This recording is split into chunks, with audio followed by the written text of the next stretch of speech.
Será que realmente é importante o repouso, ou seja, a restrição de movimentos no pós-operatório de uma cirurgia, em especial a cirurgia plástica?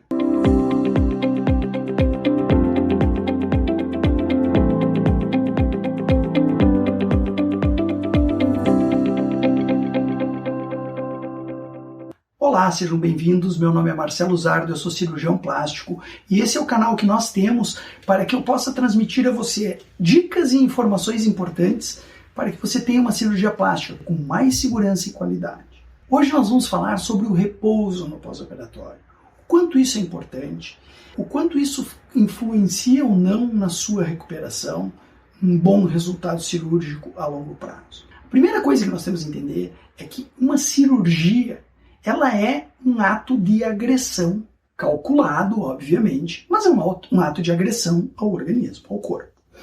Esse ato é feito dentro de ambiente hospitalar, com todos os recursos para que se diminua os riscos de infecção, ou seja, antisepsia, asepsia, utilização de materiais estéreis, mas o corpo não obrigatoriamente sabe o tipo de agressão que está sofrendo.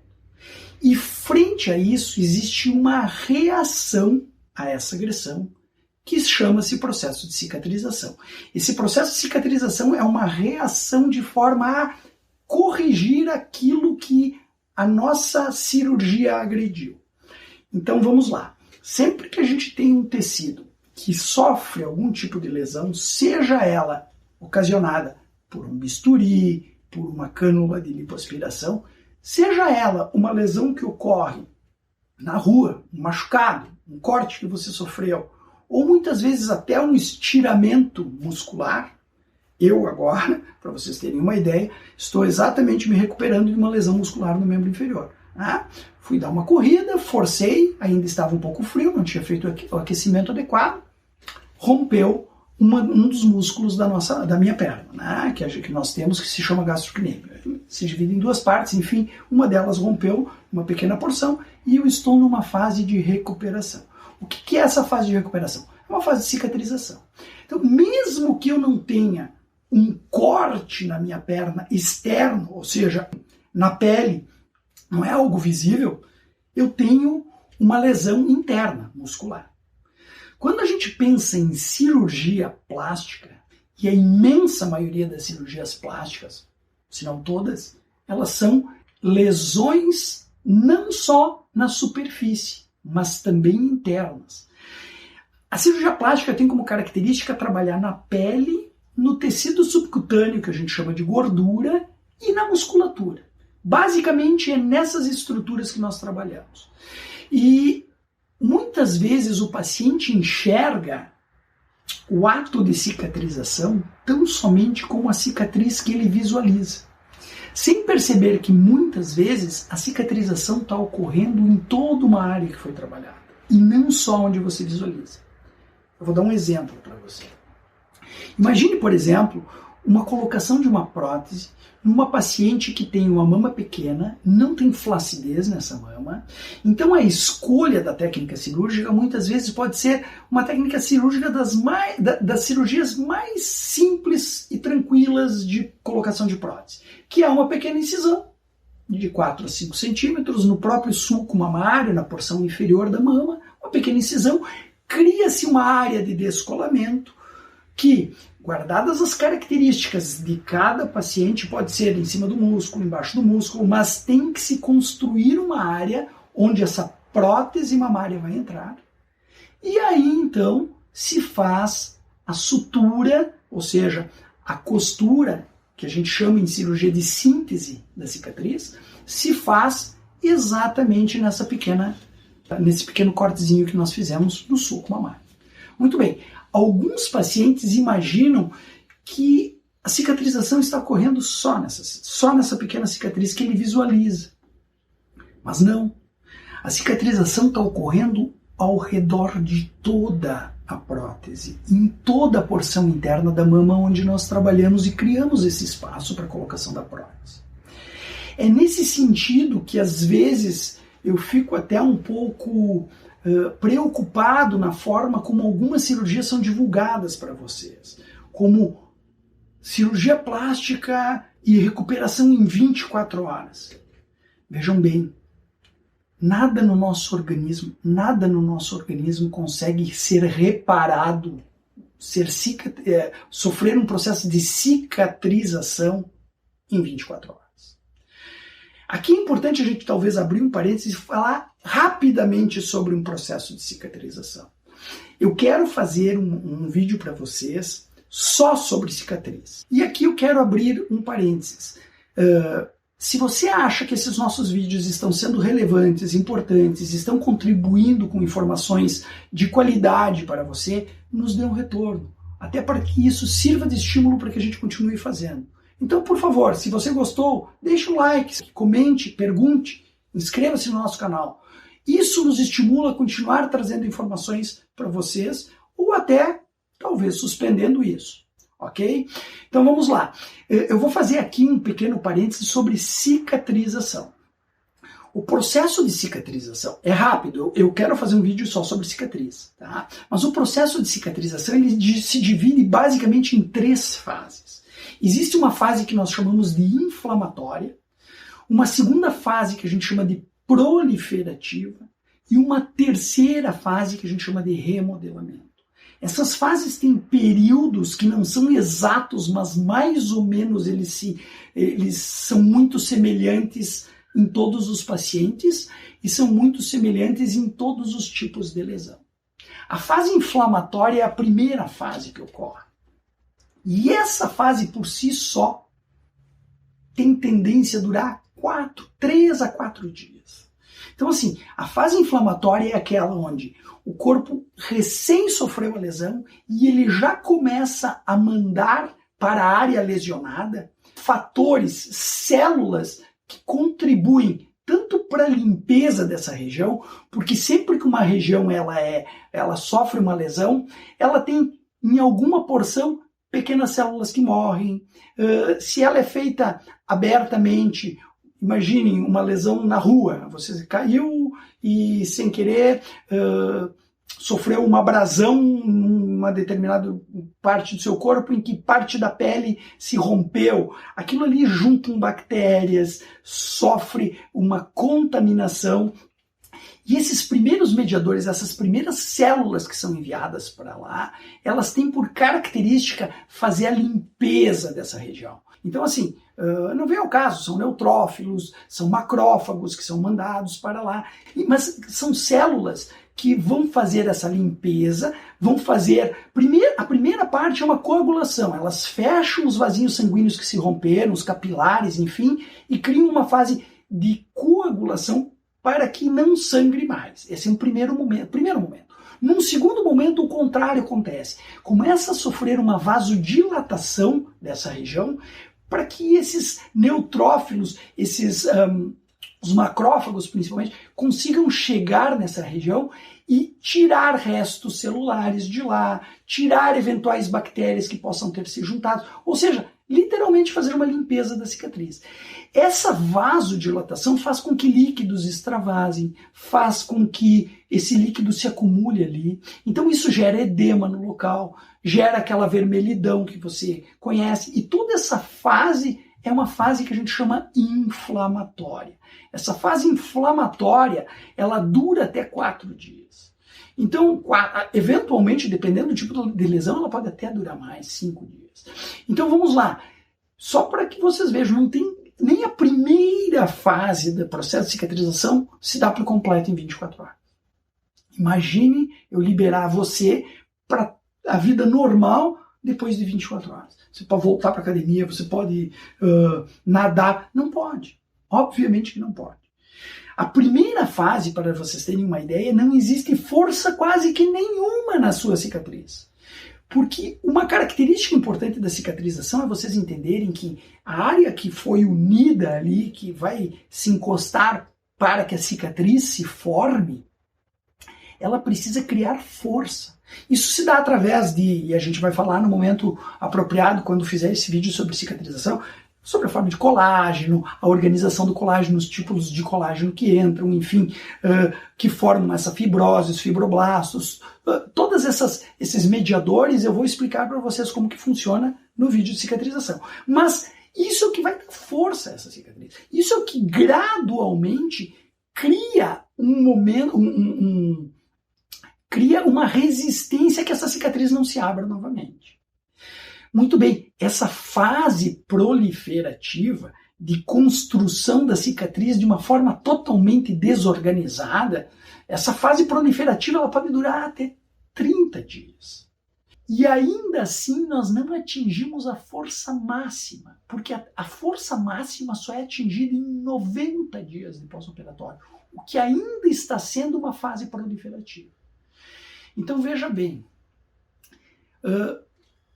você cortou o dedo lá, estava lá na cozinha, picando cebola e, sem querer, se distraiu e cortou um pedacinho do dedo.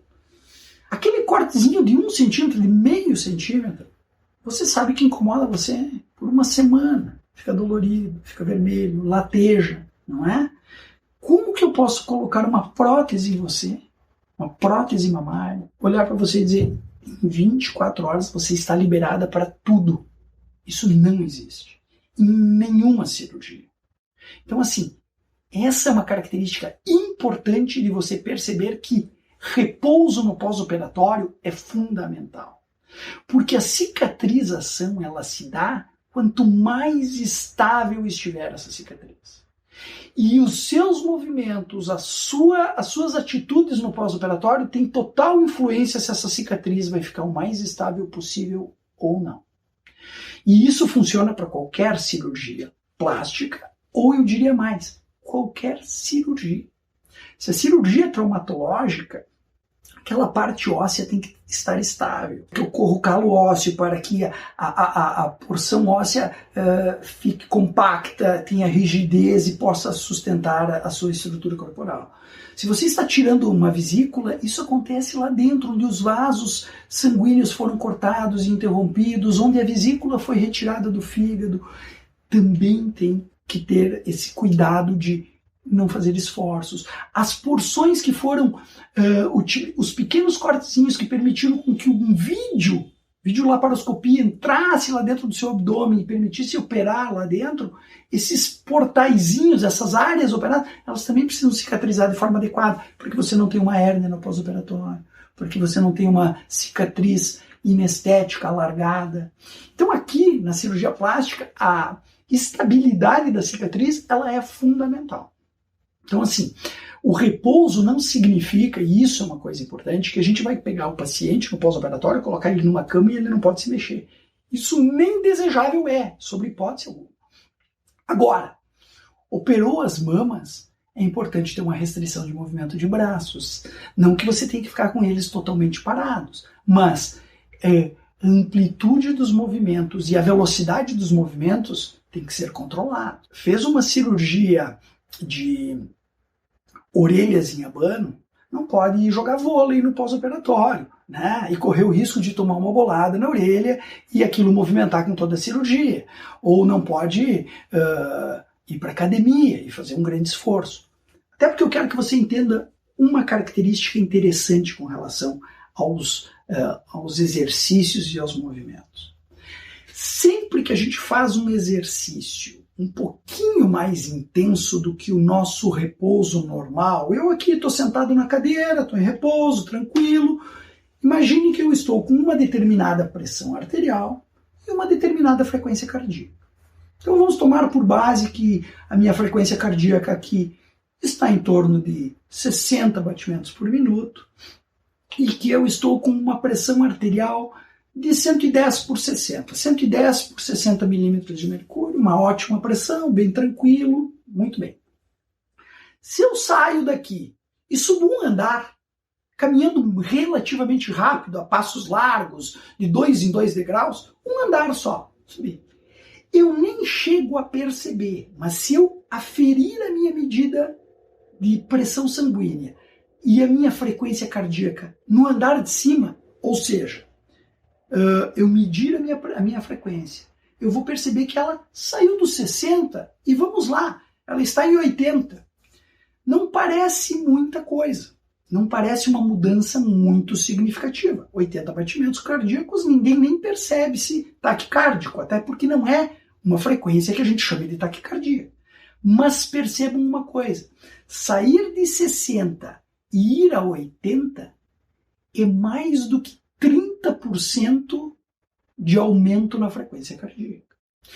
E, naturalmente, a minha pressão sanguínea, que estava em 110 por 60, aqui hipoteticamente, vai chegar ali em cima em 130 por 80.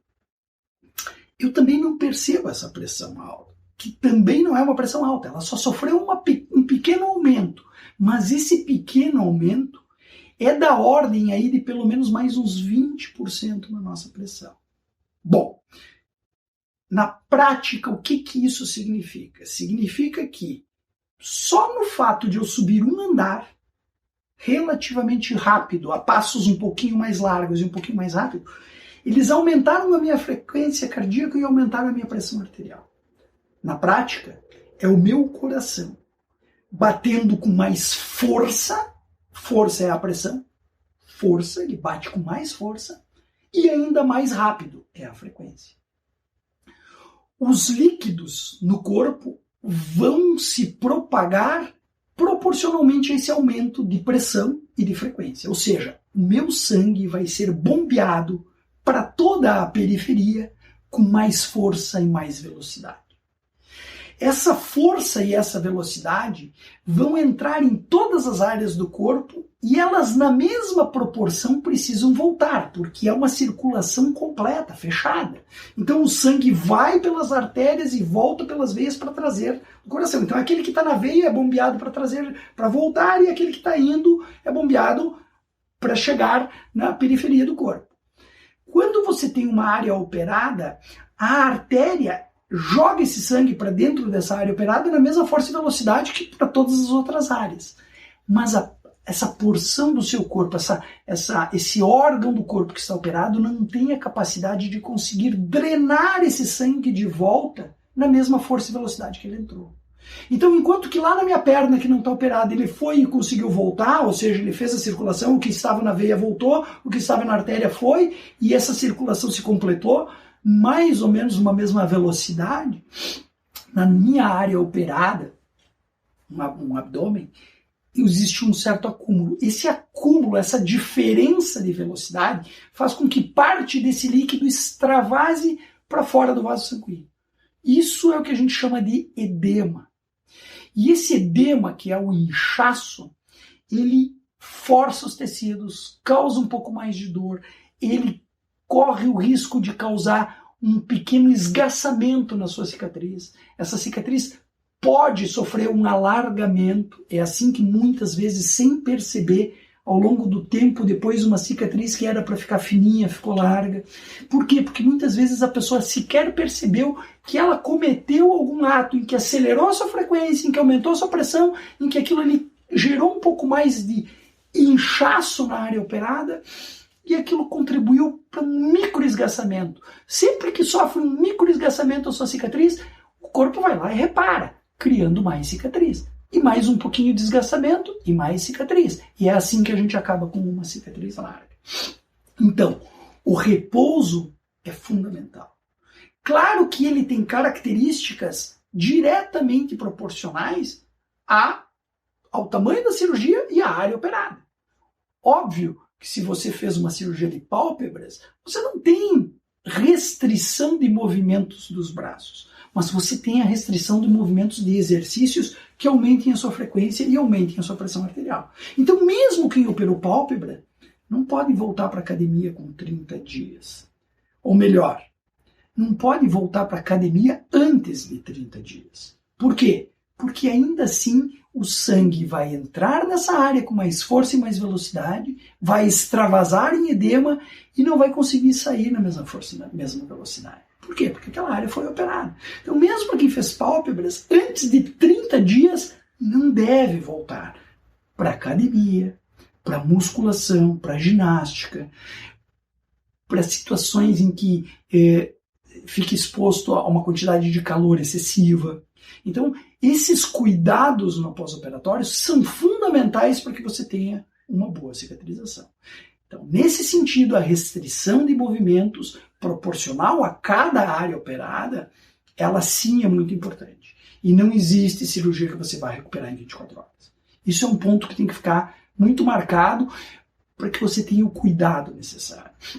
Depois nós podemos fazer alguns vídeos a respeito de cada cirurgia em si e as características de cada cirurgia e as restrições de movimento de cada cirurgia, de forma que você possa entender exatamente sobre a sua cirurgia. Quais são as características para quem opera uma mama, para quem opera uma orelha em abano, para quem faz uma cirurgia íntima feminina.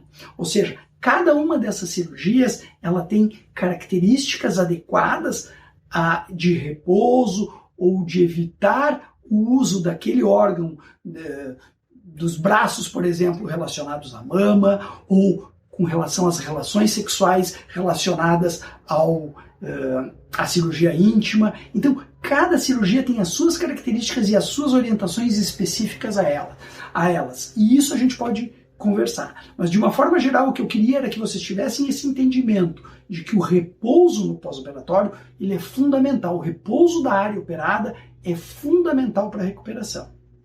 Ok? Bom, eu espero ter contribuído com vocês com mais esse vídeo. Se vocês estão gostando, deem esse feedback para mim. Isso é importante para que eu continue produzindo esses vídeos para vocês.